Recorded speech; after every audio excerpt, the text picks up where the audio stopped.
Welcome to Energy Stew. This is Peter Roth, your host. And I'd like to ask you,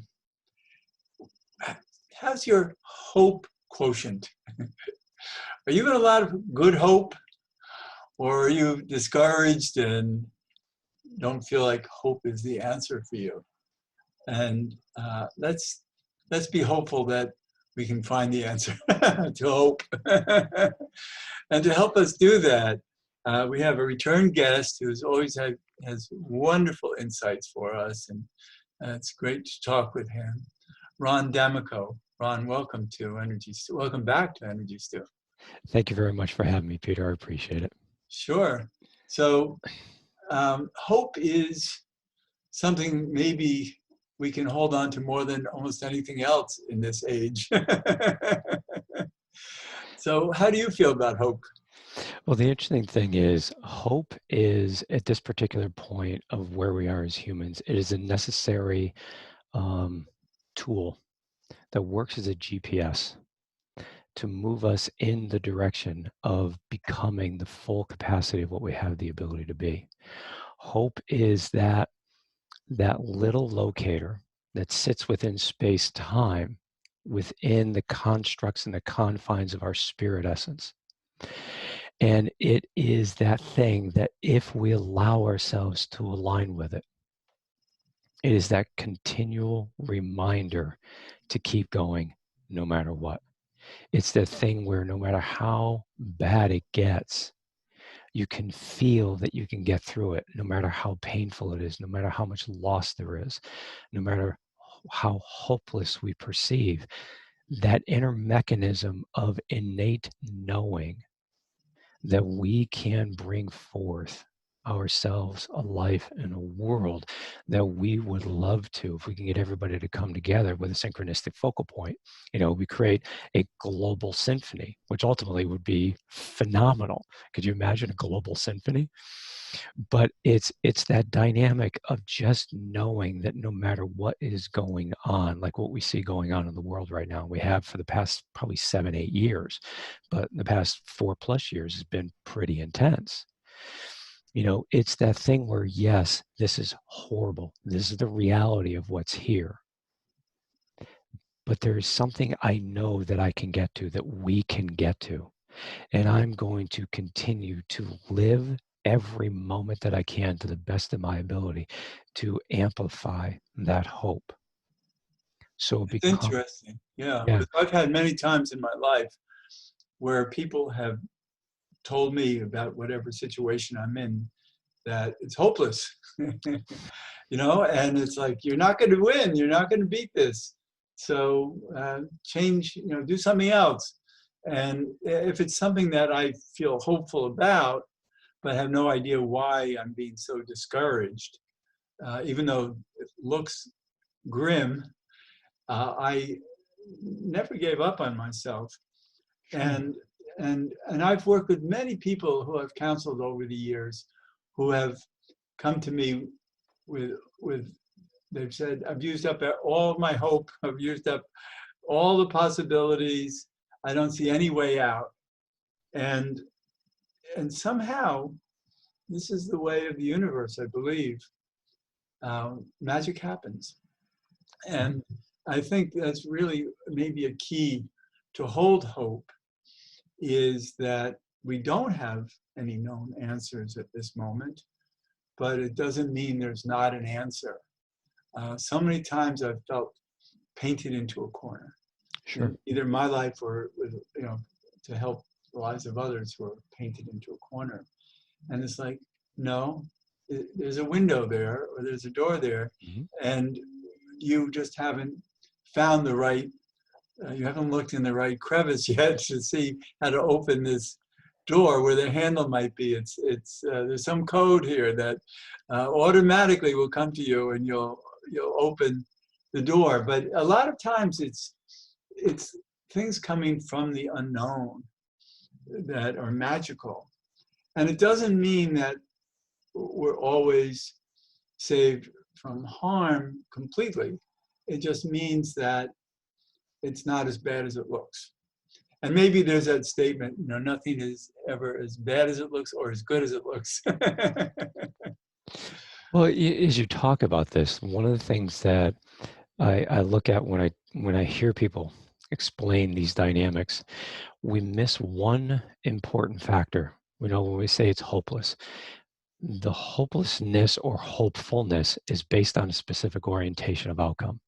All right, we're looking to establish something, attain something, become something, get someplace, whatever it may be. But what we miss, it's not the end point that we're focused on. It's, are we allowing ourselves to bring the best of who we are into every step of that process of getting to the realization of that moment, of that, our focal point? You know, those things that we want to attain aren't really the things we want to attain. Those things are our draw to become something internally, embody our spirit at a very high and refined level. It's not the attainment of the dynamic out there. It's the process of how do we continue to bring forth more of who we are, clean up the imbalances, release the pain, the limitations, the suffrage that we carry, you know, the closed-minded viewpoints. How do we go through that process of taking that journey to that end point, if you will? And all that end point is a certain degree or level of embodiment. Well, it's really, I don't know that it's an end point in itself, but for instance, I'm thinking of a previous marriage that I was in Hmm. many years ago. It ended 45 years ago. That's a long time.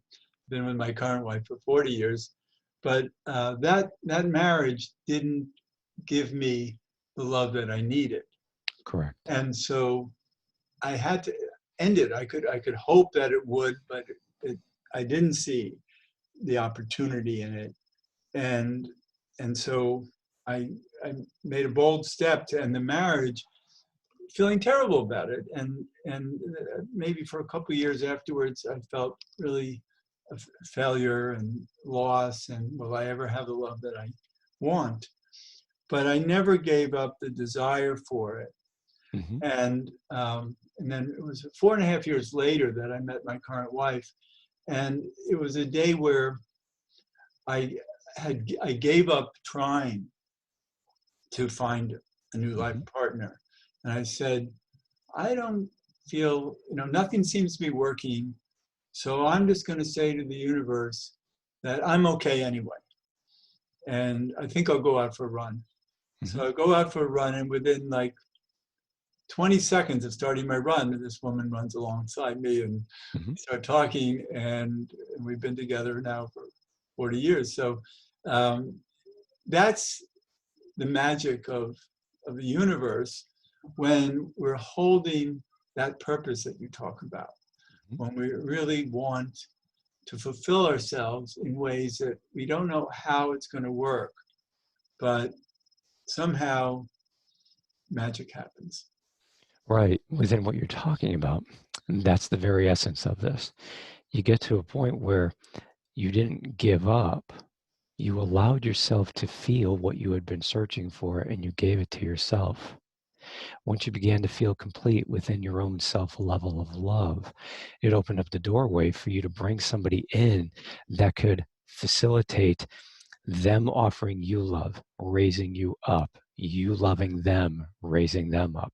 It's that process of, we're always looking for it out here, but all we're looking for is a playmate that is willing to be complementary to what we wish to experience and become and I, what we wish to you're, share. you're saying that beautifully. I like what you're saying. You know, but that's the essence of what we're playing with. Right. And that's the dynamic of hope, you know, Yeah. because hope knows what we can become. And it's not an end point or a finite dynamic. It's the process of becoming an ever expansive, ever evolving being. That's what we're moving towards. But That's the essence of becoming.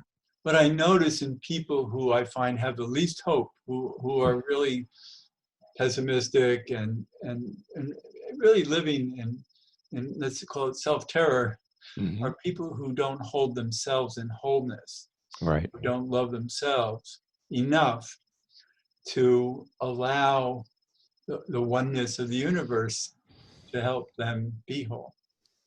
Exactly. And as they allow themselves to realize that everything we engage in is an opportunity to remember the completeness that we carry, that we've embodied, that we've become, but also to see where the voids are that we can complete and clean up. Right. Because it's the recognition of, as I engage in something, well, this is very clearly who I am, but that is definitely not who I am.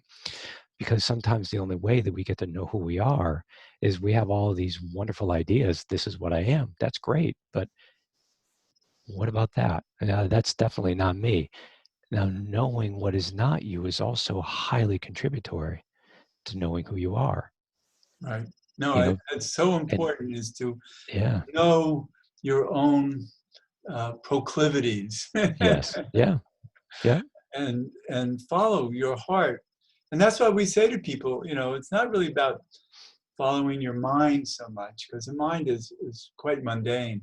hmm, But if we follow our hearts, which are more attached to our soul level, it guides us in ways that I think uh, we're more destined. yeah.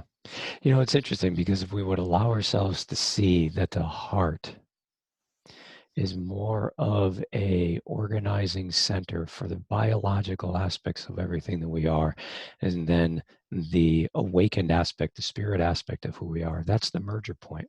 That's where the dance of it all occurs. That's the location through which embodiment happens.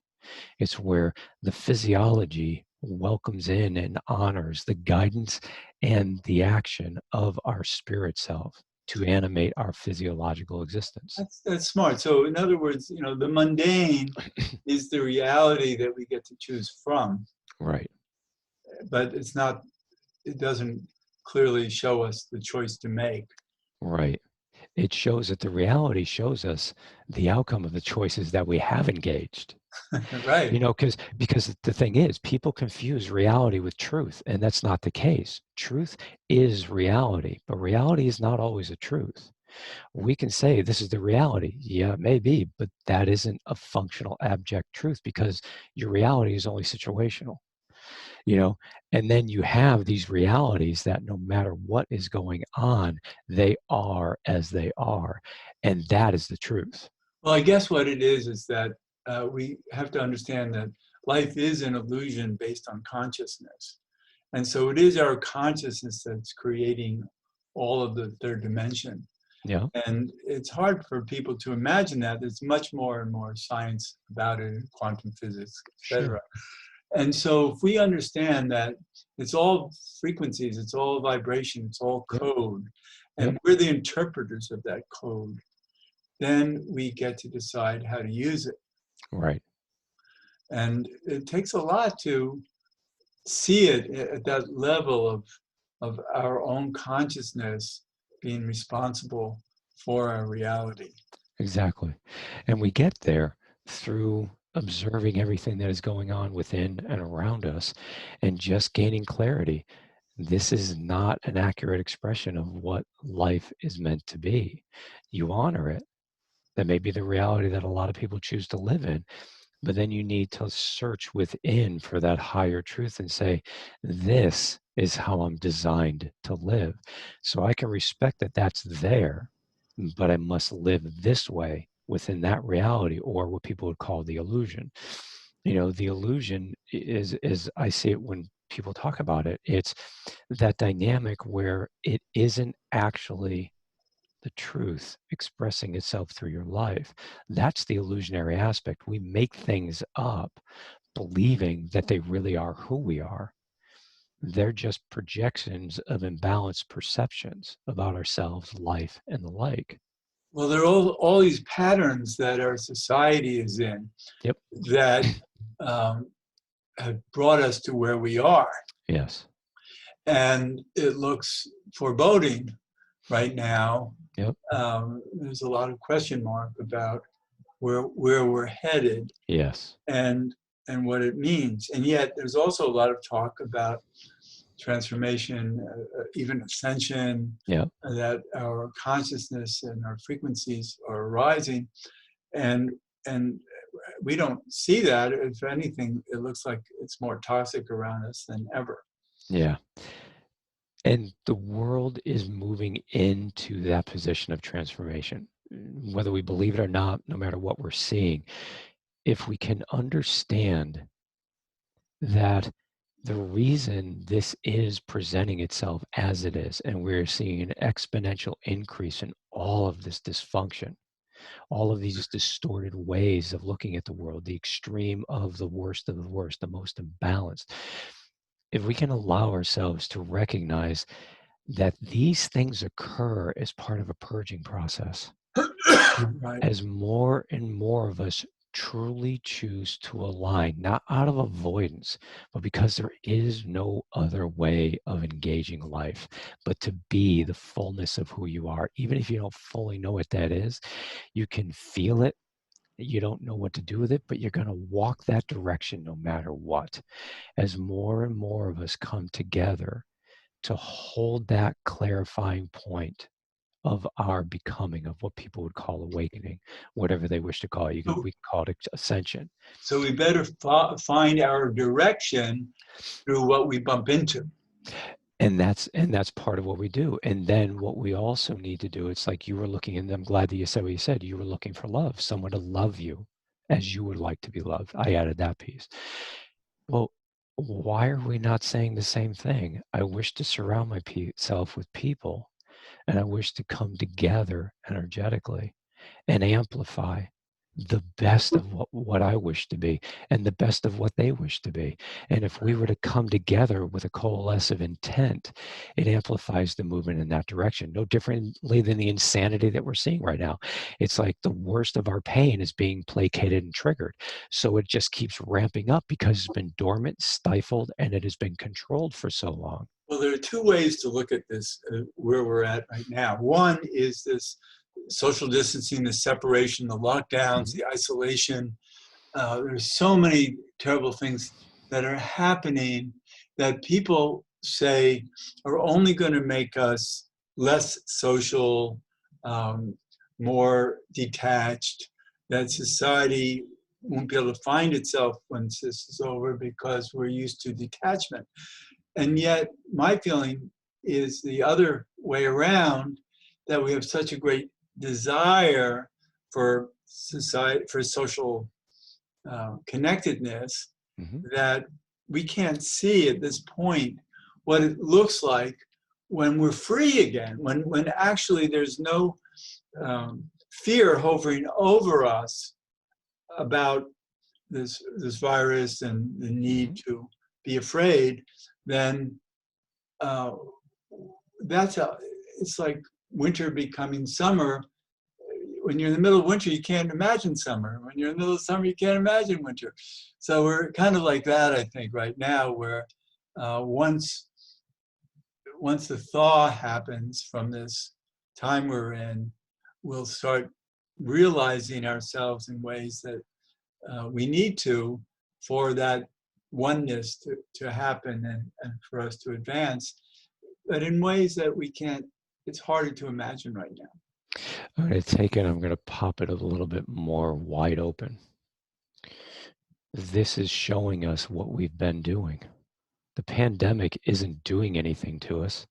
It's showing us the distance that we had created by forcing us to keep away from each other.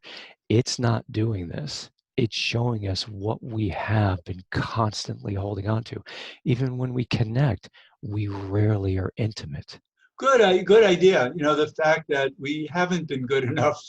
So we needed this to actually renew ourselves in better ways. Exactly, because this is providing us with an opportunity. We have all this amazing technology. Look what we're doing on Zoom. It is a way. Yes, we are biologically wired for connectivity. There's no question about it, because the essence of what we are is a unified presence, all of us at a spirit level. So it has to transfer into the biology. Nature is an expression of it. We're part of nature. We're I'm going to say, the guardians of the dynamic. We're the ones that created the foundational framework of this existence in this platform. So within this, if we can recognize that we are showing us where we have lost sight of who we are. And we use these tools now before all the viral dynamics clear themselves up and find a better balance point. Let's get intimate right now. I may not be able to physically be with you, but I can tell you, I can love you just as much. My physiology would love a hug, a touch, close proximity. I would absolutely love it.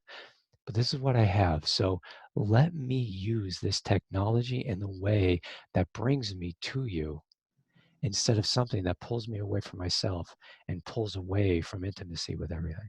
Right. So it has been a good way to connect with others, and we just need to complete the picture of it being more in physical presence. Absolutely. And honor. And this is part of the process that people get a little stuck in. It's like, well, I want to be over here. That's great. But to get over there, you got to walk the road to get there. It's like, so if that means you have to walk through the woods and there are prickers around there are briar patches, then you figure out how to navigate it and get cut as little as possible. But you appreciate why it is you ended up in the briar patch to begin with. You find the gift of where you were not present, where you were present, why you made this choice, and how can you honor this life process of moving And through this so dynamic. there are opportunities from this that are giving us perspective. Absolutely. And yet I'm watching my granddaughter, 3.5, be locked down so much and not having the social interactions that she needs Yes. to find out how this briar patch works. Yep. And she doesn't know yet. And she's Yep. learning a little bit because she's not in the playground. There are other kids and there have been some bullies. And all of a sudden it's like, wow, I didn't know life had any of this. And, Exactly. and that's so the learning process of that is what we're learning right now in our own way. Very much. It's like I took my he's going to be 15-year-old son, my stepson, and from the time the pandemic started, he loved the idea of being home, but then he started getting itchy to be around his peers. Sure. But what I did was I worked with him to work on all of those weaknesses that he was carrying, all the places where he really felt the separation that had already been there. He just didn't notice them because the bodies were running around, but he chose to ignore everybody because of how he would get, hurt by people. Well, now he realizes how he kept the distance. I helped him work through what he needed to work through. So now that cleaned up. I'm telling you, he went to school and he wanted to do the in-person learning, so we let him do it. And I've got to tell you, the movement that happened in him was amazing. He Good. took all of the time, not just the pandemic, but 7 years of me, 6 years of me being actively in his life, and everything that I worked with him. He's also mildly autistic, and he activated all of it that day. And we looked at him when he came home, and it's like, oh my God, who are you? What happened? I'm not Well, let's kidding. hope that happens with all of us now But as it we but open it up. can. It can. That's the Yes, beauty of it. right. Because Yeah, when we do this, it's like your granddaughter, let her know that this is an opportunity. This is an amazing gift. Even at 3 years old, they're gonna get it. sure. They're gonna get it. And when they realize that it's okay, and it's okay for them to feel the way they feel, but they can find it within, they can find it within the family unit, and they know that it never leaves them, then when they go back into it, they cherish it more. They don't have the larger awareness of the meaning of any of this. They're just Exactly. in it and doing the best they can, Yeah, but they're here for the future, and I believe we are gonna have a great future because absolutely. we're going to figure out so much because of this. Yep, very much. This is providing us, all of this is providing us with an opportunity to gain a higher level of awareness of who we are. We get to see, it's like I said earlier, we get to see who we are by what we are not. And this is giving us an opportunity to reflect on where we really have made some very poor choices. Well, yes, You know? we have a lot to be embarrassed about as to where we brought the world to at this point. Yeah. Uh, And it's time for the younger people to be our future and to use these experiences now to know better. And it also provides us with the opportunity to become what we never were, to hold and support that container of evolution so these children can move into it with more ease. Right. Because if we sit here and go, oh my God, what did I do? Who am I really? And as we step into becoming, then we may not be able to directly correct what we have done, but by aligning with who we are and supporting those that remember more clearly who they are, the younger generations, we create a framework of energetic dynamics that will facilitate a more rapid transformation into a harmonious way of being, as opposed to the discordant way that we're playing with right now. Right. So it's fascinating. It's absolutely fascinating. So this is great. We're coming to the end of the show. Yeah, It's been so wonderful talking about this with you, and I'm excited for the audience to hear this recording because I think it's something that we can all chew on for quite a while. very much. So, Ron Damico, where can you be reached? You can reach me at my website, which is www.rondamico.com. That's the easiest way Nico. to get me. Yep, Yeah, I don't always pronounce no worries. perfectly. Most everybody is all over the place. Don't sweat it. Yeah. So, Thank you very much, Peter. I really appreciate it. thank you, Ron. And this is Peter Roth, your host of Energy Stew at prn.fm. I can be reached at peter@heartriver, HEART river.org. I'd love to hear from you, and thanks so much for listening.